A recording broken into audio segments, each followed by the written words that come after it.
1,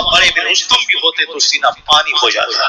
مگر حسین اعظم کی جو پرورش، جو تربیت، جو پرسنل ڈیولپمنٹ ہوئی تھی، اس کے مظاہرے کی گھڑی آ گئی. وہ یزیدی ہاتھ لینا چاہتے تھے. حسین نے کہا کہ نہیں، تم نے مجھ کو بلایا تھا، اب تم ہو کر گئے، مجھ کو واپس مدینہ جانے دو. کہا نہیں جانے دیں گے. مجھ کو کسی سرحدی علاقے میں جانے دو. کہا نہیں جانے دیں گے. پھر کیا کرے گا؟ یا تو بیعت کیجیے یا قتل ہونے کے تیار ہو جائیے. حسین نے کہا ایسا نہیں ہوگا کہ میں کسی ظالم و جابر کو اپنا سمرتھن دے دوں، اپنا ہاتھ اس کو دے دوں. ہاتھ نہیں دوں گا. یزیدی بولا ہاتھ نہیں کے رہوں گا. 4,000 فوج، 22,000 فوج اور روایتیں دیگر 30,000 فوج، ہاتھ لے کے رہوں گا. حسین نے ٹھان لیا کہ ہاتھ ظالم کو نہیں دوں گا. جان کو جانی ہی ہے جائے، مگر کی طرح 2100 سال کی زندگی سے ایک دن کی زندگی جو شیر کی ہے وہ بہتر ہے. حسین اعظم نے کہا ہاتھ نہیں دوں گا. تلوار چلائی، تیروں کی بارش کی. علی اکبر شہید ہو گئے، علی اصغر حسین کی گود میں شہید ہو گئے، بانو محمد شہید ہو گئے، قرین ابن غزیر شہید ہو گئے، حبیب بن مظاہر شہید ہو گئے، مسلم بن ارتجا شہید ہو گئے، جناب حور شہید ہو گئے. یہ سارے جانثار شہید ہو گئے. اخیر میں امام حسین میدان میں گئے. امام حجت کے طور پر خطبہ کہا. ظالموں کا سینہ پتھر ہو چکا تھا. اس خطبے کا اثر کچھ نہیں ہوا. کہا جاؤ تیر چلا. تیر چلانا شروع کیا. ہاتھ نہیں دوں گا. کہا بیٹا گرے گا تو جھکے گا، تیری قدر کرنے کا اندیشہ رہے گا تو جھکے گا. مگر حسین کی عظمت کو سلام، حوصلوں کو سلام، اسٹیبلٹی کو سلام، اس کی بلندی کو سلام. حسین نے 72 زخم نیزوں کے، ہزاروں زخم تیروں کے کھایا، ہزاروں زخم سینے پہ اٹھایا اور سر سجدے میں رکھا. سبحان ربی اعلیٰ کہتا ہوا جان آخری کے حوالے کر دیا. ہاتھ نہیں دیا. نہ بھوک ہاتھ لے سکی، نہ پیاس ہاتھ لے سکی، نہ 22,000 کی فوج ہاتھ لے سکی، نہ بال بچوں کے لاشوں پہ دیکھ کر نہ پھنس ہوئے. حسین آپ بچانے میں کامیاب ہو گئے. یزید کی ساری سلطنت کو چھوپ کر حسین کا ہاتھ نہیں لے سکا. یزید ناکام ہو گیا، حسین اپنے مقصد میں جیت گیا. اس راز سے واقف ہے زمانے والے کہ زندہ ہے محمد کے